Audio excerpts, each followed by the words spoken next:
solve questions 5 and 6 from SAT number 10. And let's start by reading this question here. So this says, a meaningful irony in the passage is that while the narrator had admired the young Swede's accomplishment, the Swede something. So this part right here, that's the important part, meaningful irony. So irony and humor, they show up every now and then in the SAT. Maybe some point I'll do a video on those. But for now, all we have to say is to interpret irony pretty generally. Irony on the SAT is basically something that's going to violate an expectation. So we expect one thing, and instead we get something else. So they already sort of set up the first half of the irony here, which is that while the narrator had admired the young Swede's accomplishment, the Swede something. So the expectation would be that the narrator admired the young Swede's accomplishments, and then he continued to admire the young Swede's accomplishments, right? So it's just one direction from the narrator to the Swede. But the irony would be the narrator admired the young Swede's accomplishments, and then maybe later or at the same time, whatever, the Swede admired the narrator's accomplishments. So there's sort of a reversal of the situation there. So that's what we should expect in the passage. So what we'll probably be looking for is something that the Swede admires the narrator for, right? And so we'll go through the options and just sort of keep that as an expectation. You might be surprised, might be something else, but that's a good expectation to guide us. So the first thing we'll do is we'll go to the answer choices for 6, because these are paired questions here. So we'll go through the answer choice for 6 and we'll look for something that would give us an indication of sort of a reversal, sort of an ironic situation. So 22-24 says, the two, clearly a father and son, were laughing, etc. The narrator approaches them and says, I knew your brother at Leap Rocket.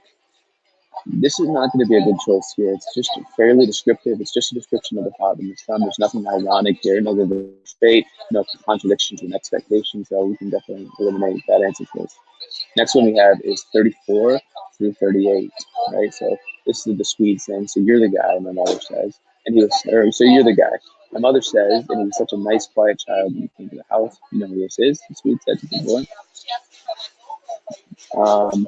The guy who wrote these books, Nathan Zuckerman. So this first part here, interesting. He's just talking about like the way his mother used to see him. He was such a quiet, nice child. But this part gets interesting. Here he says, you know who this is? Swede said to the boy, the guy who wrote those books, Nathan Zuckerman. So the way that this is set up, it's implied that the Swede and the boy sort of have talked about Zuckerman before, or at least Zuckerman is someone who the Swede is fond enough about that he would bring it up to the boy, right? Referencing those books. So this actually does give us a possibility for an ironic reversal, because here's the Swede showing a sort of admiration for the narrator, or if not an admiration, at least a recognition, right? There's a little bit of excitement. Like, you know who this is? The guy who wrote those books. So this could be a good option choice. Let's keep it. Next is 52, and 52 says, you bet, take it easy, Skip. And this is the Swede just saying goodbye. He didn't really give us too much. It's just him giving a little greeting. He does call him Skip, which maybe is a little bit affectionate, but it's not really a good answer choice. Not very strong for a reversal of fate. Not a reversal of fate, but like a reversal of expectations or an irony. So I'd eliminate this one as well. The next one that we have is, sorry, that's 52. So next one we have is line 54 through 56. And that says, he laughed, we parted, and someone was saying to me, well, the greatest athlete in the history of High called you Skip. So here's what we have. We have this other unknown character saying to him, like, you know, well, the greatest athlete in the history of High called you Skip. Or in other words, wow, you're really familiar with this greatest athlete in the history of High. He's calling you Skip. So this could be an answer choice as well. Maybe it shows that while the narrator, like when he was younger, admired the Swede, now he's saying, now we're in a situation where the Swede is sort of following this affectionate name to the narrator, calling him Skip, and maybe it's a good option. But I don't think it's as strong as B, but let's keep these two for now.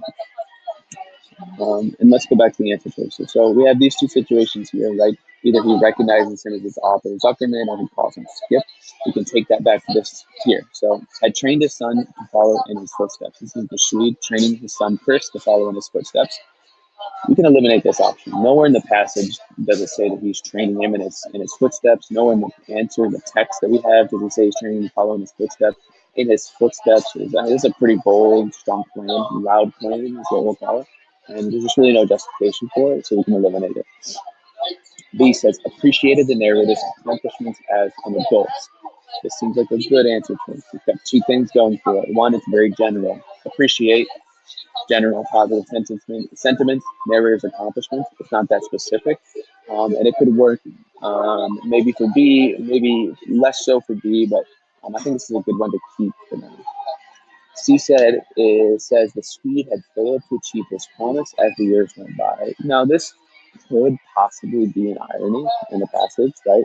So maybe the narrator admired the young Swede's accomplishments. The young Swede was so accomplished as a kid, but he failed to live up to his promise. So there's this reversal of expectations.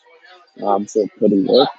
There's a couple things wrong with it. One is that the passage just doesn't really tell us about what the Swede is doing or highlight whether he went on to achieve great things, right? It doesn't tell us he's this great athlete like he was, but it doesn't tell us he wasn't. So we don't have enough evidence to say he failed to achieve his promise as the years went by. Moreover, this was sort of a negative outlook. Okay, again, I use this big phrase, which I find a better one for. It's called pejorative flair. I don't know why I like that phrase, but I do. I find a better one. Basically, it means we want to avoid answer choices that are overtly negative to a character, or just have an overtly negative view. Everything in here is pretty neutral and pretty positive, so it's not going to be this answer choice for those two reasons. We don't have text to support it, and because it's sort of too negative. The next one is he envied the achievements of his more scholarly classmates. This could be a reversal as well. Like maybe the narrator who's kind of nerdy, or scholarly when he was younger, he admired the young Swede's accomplishment when he was younger, but now the Swede envied the achievements of his scholarly classmates. The problem with this is one is it doesn't talk about the time, right? So it would be stronger if it was, the young nerdy Swede.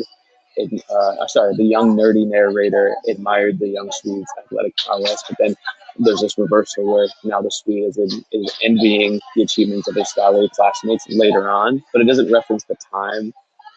We don't have this setup where the narrator's nerdy and the Swede is just this athlete. Maybe it's implied, but it's not it's not strong.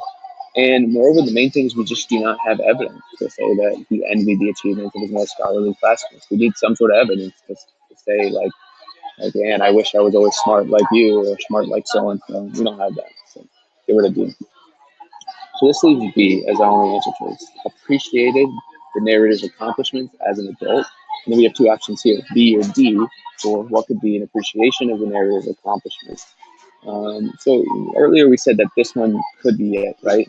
The greatest athlete in the history, probably skipped,